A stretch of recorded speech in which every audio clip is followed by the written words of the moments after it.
I have discussed with the Minister of Transport, Datuk Seri Hishammuddin this morning, and he has indicated that the Ministry of Transport will continue to focus on the investigation process and coordinate efforts to bring the perpetrators of the crime to justice. MOT will be working closely with the Ministry of Foreign Affairs and also the Attorney General's Office.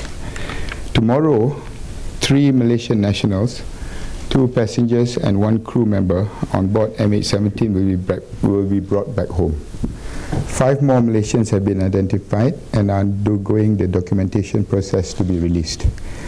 This leaves only 3 more Malaysian nationals that have not been identified and or found.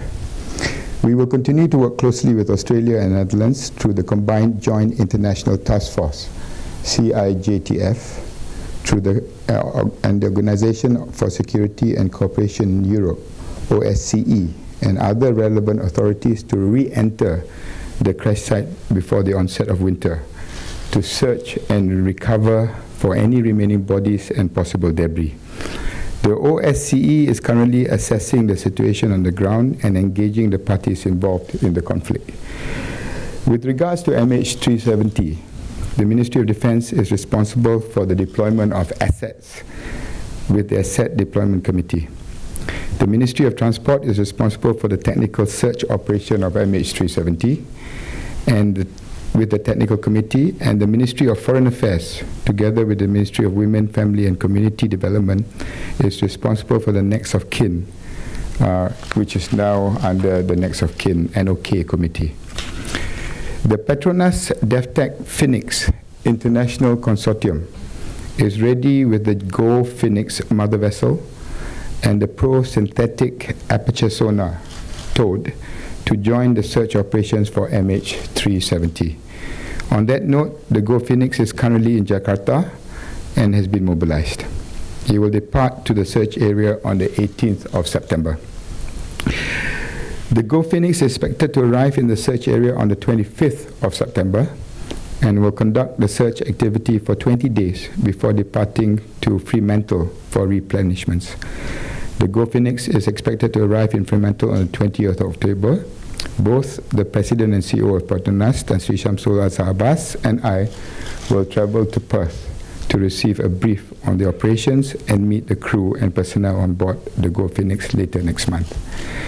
The Pro-Synthetic Aperture Sonar, towed or PROSAS, which is mounted on the Go Phoenix vessel, has the ability to search up to the depth of 6,000 meters and can cover up to 194 square kilometers per day.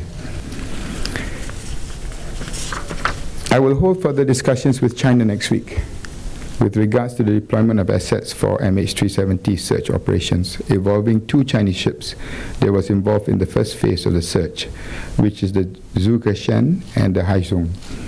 Yesterday, the Flag Bearer Education Foundation was formed to look after the educational welfare of the children and the cabin crew on board MH17 and MH370.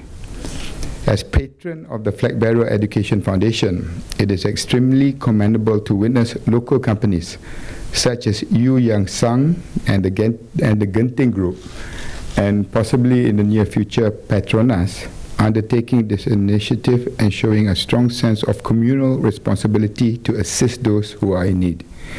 The establishment of this foundation is a true reflection of their spirit to work together, hand in hand, for the country, the people, and those affected in the recent tragedies. Therefore, I hope to see more corporate entities embrace this philosophy in the future and perform their social responsibility by contributing to the Flag Bearer Education Foundation. The search for MH370 continues, and the Malaysian government is fully committed with other stakeholders, countries, to ensure justice is also served for MH17. As always, our thoughts and prayers remain with those on board MH370 and MH17 and their families.